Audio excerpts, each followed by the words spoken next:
Well, I'll tell you more about myself in a minute, but this topic is something that we've talked about a lot. I've talked about a lot with some clients out at UACI, probably the last 18 years or so, 16 years, however long it's been around. And it could easily just be called, don't just Google it, but if you must Google it, then, you know, do it wisely. So that's my quick hint here. And normally this presentation, not this one, thank goodness, but normally I come out and do presentations here and other places, and they last anywhere between 45 minutes and an hour and a half. So what I tried to do is take some of the pieces that were a couple of basic pieces, and I hope I'm not talking down to anybody here, but Anita has said, and I tried to move it around a little to keep Anita awake because she's seen this numerous times. But I tried to pull in some of the slides from previous presentations and add a couple that people tend to react well to, or maybe it was new to them.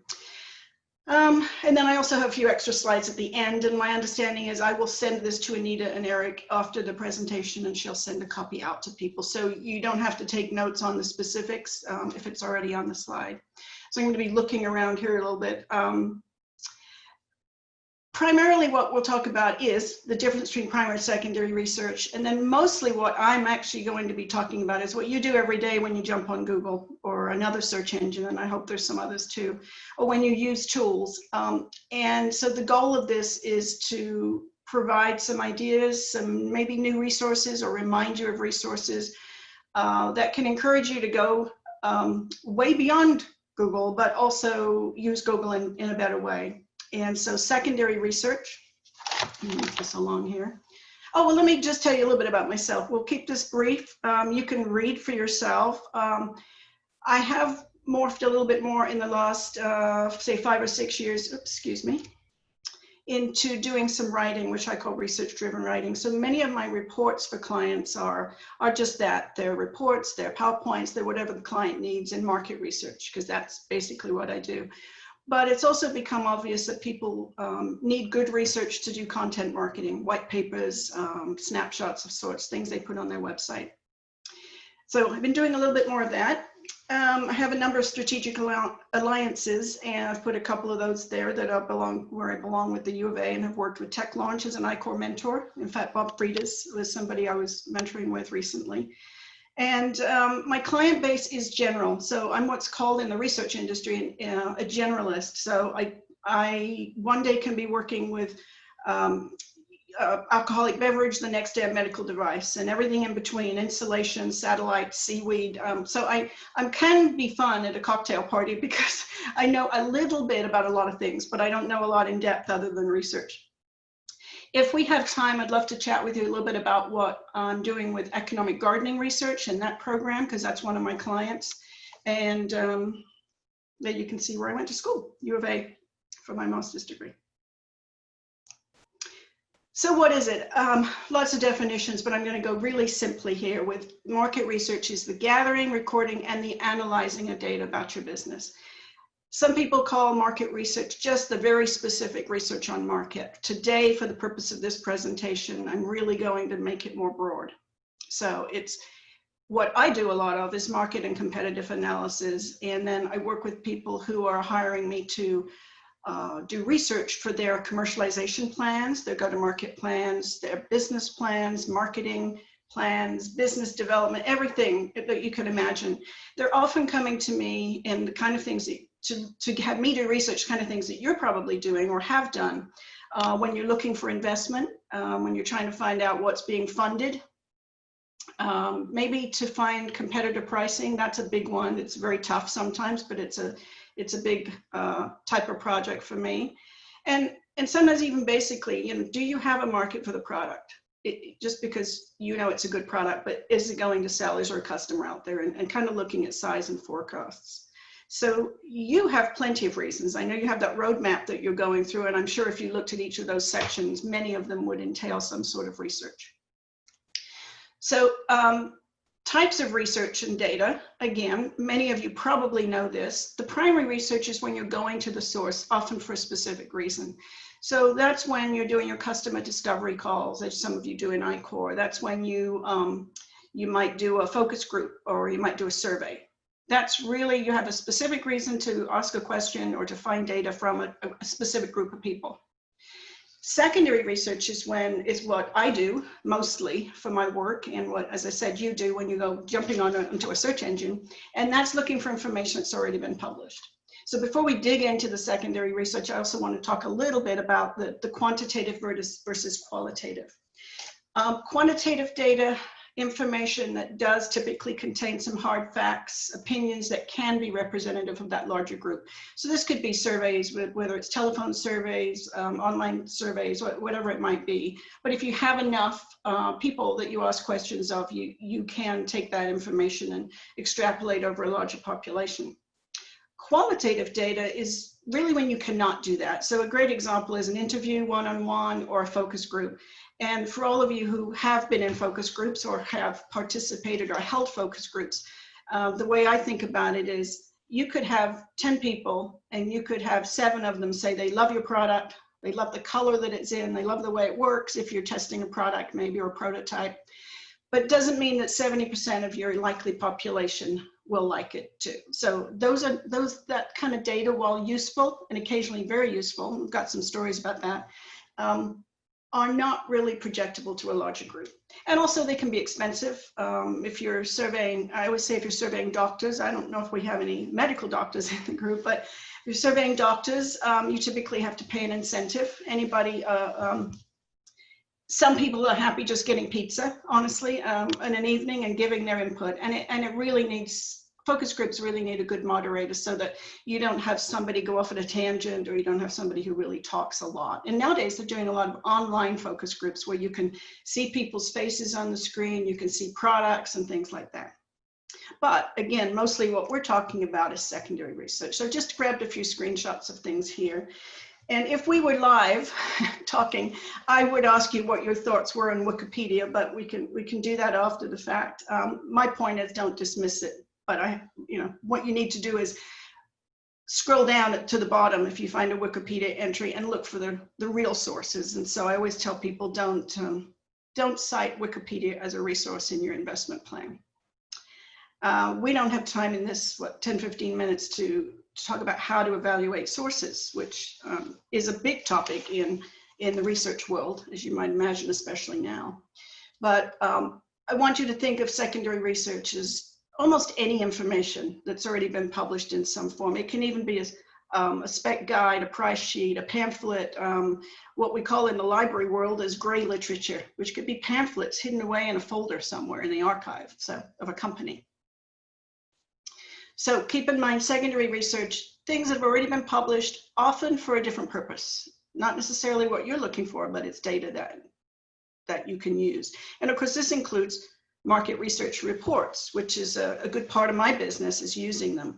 There are literally thousands of databases internationally that can be used. Any of you have gone through school, of course, will probably be aware of many of them. If you have access to the U of A library, you'll know that there's a lot of databases that they have. Sometimes they have an academic version, like LexisNexis, for example, is both a legal and a business database, and the university may have just an abbreviated version, but you can still get a lot of data from there. I just want to make sure that I keep track of time. Okay.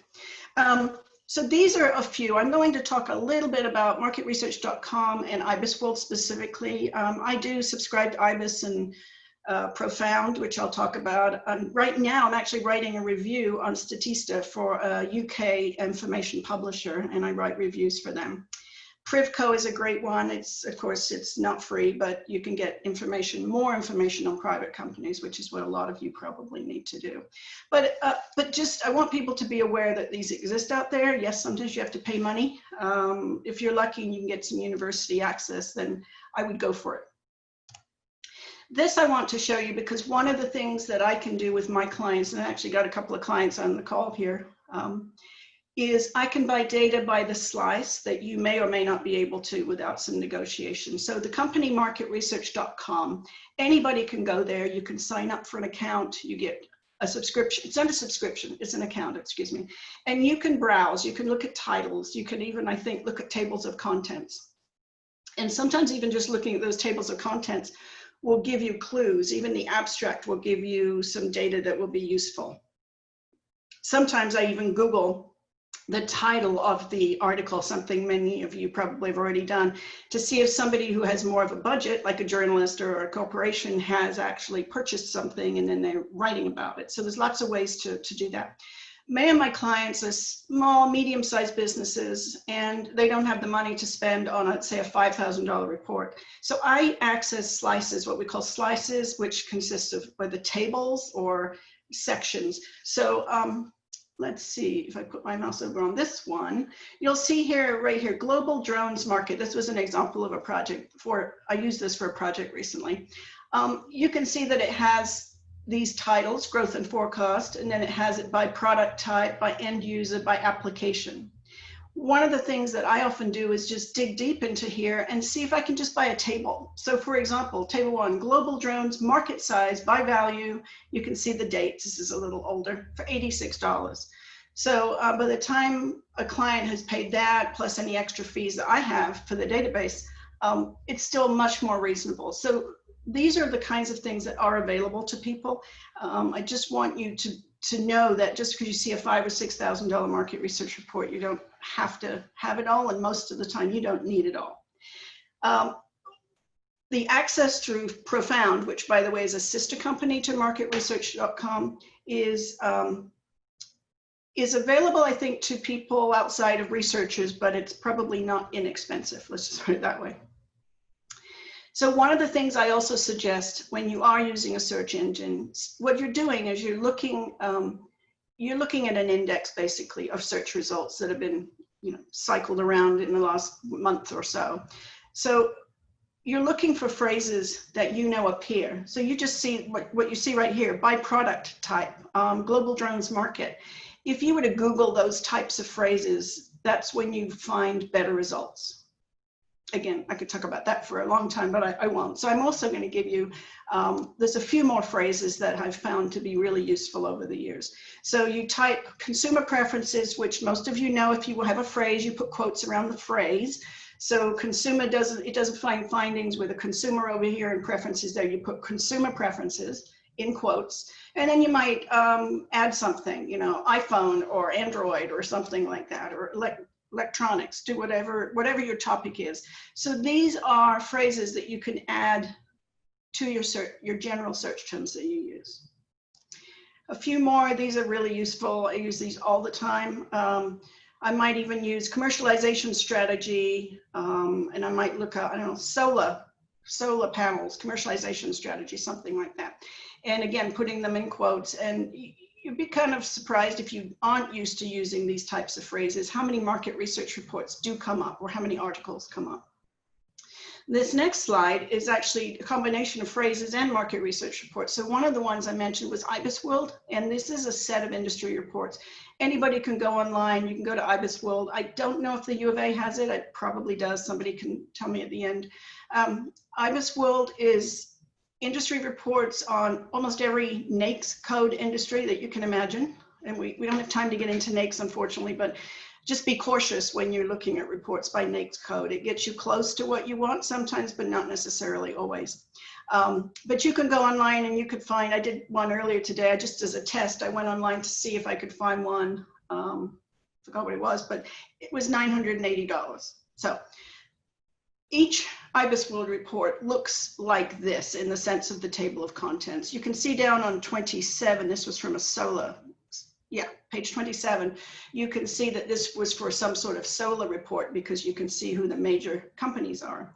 But I'm showing you this because I want you to be able to use this type of phrasing also. So I've done things where I've written an industry sector's name in a search engine and then written demand determinants or life cycle or barriers to entry. So all of these are just additional ways to look things up so that you get more authoritative results.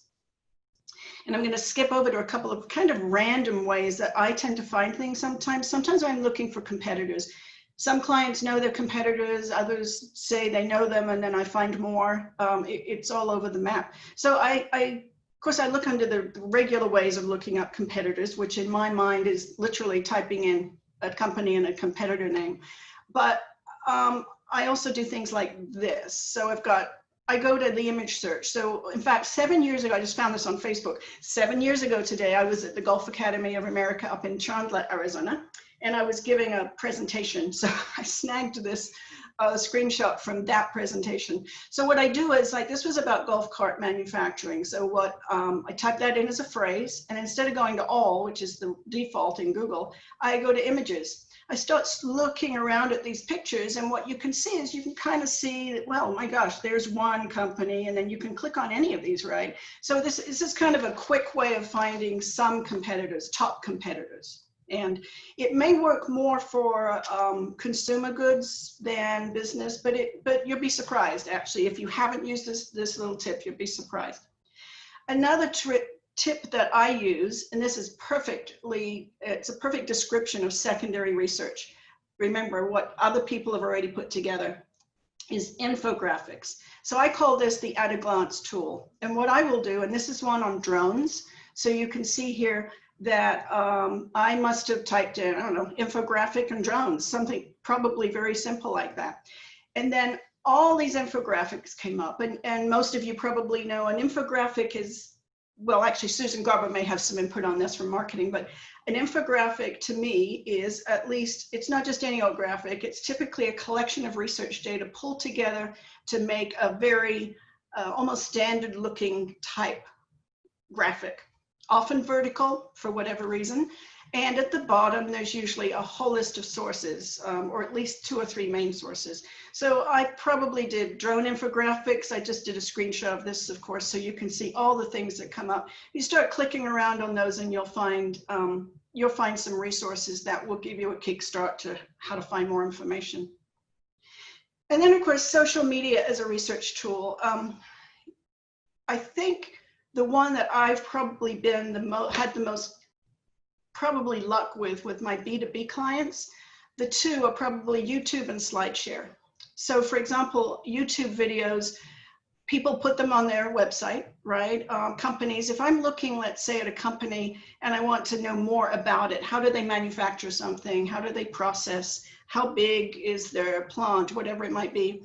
One of the more recent projects I did just last year was I was looking at a competitor, and on their website they had, from their marketing perspective, they had a video tour of their manufacturing plant. It was for seaweed products, I recall. I have clients in Maine, so I do a lot of weird things with lobsters and seaweed and such, but it showed me their equipment. It showed me how they created their snacks, the process, how much space. You could get a feel for how much space there was. And that was really kind of an eye-opener, because I was able to then tell my client, you know, this is what your competition is doing, and they could actually learn more things than they thought they could have learned. So it's kind of random as to how any of these can be useful. So you have to just be creative and patient. SlideShare I like because people are often putting slides up when they do presentations at conferences. I have found data through SlideShare about a company, often doing competitive research, that has been really useful, and I haven't been able to find elsewhere, maybe on their plans. I've also found, interesting enough, people's presentations with confidential written across them. So as a professional researcher, I have to abide by some ethical guidelines. So it's a conversation that many of us have about, can I use that information, or should I report it back to the company? So that's up to you what you do. But just know that some people, some people post things that probably they shouldn't, that should have been on some sort of intranet and not internet. And Anita, can you unmute yourself and tell me? I apologize, my watch actually gave in because I haven't been using it enough. I haven't been going out, so I literally don't have my watch. Can you tell me if I have any longer? Well, it's 1:03, but you know, this is very interesting, and I think it's okay if you wanna. Okay, well, what I've done is I have just a handful of additional tips lower down here, kind of like a secondary presentation. I'm going to go through really quickly for like 4 or 5 minutes, and then I'm happy to answer questions. How's that? I think that's perfect. Okay, So here's one because what I tried to do is think about the things that are the hardest sometimes for you to do, because they're the hardest for me to do, and I have a lot of resources at my fingertips.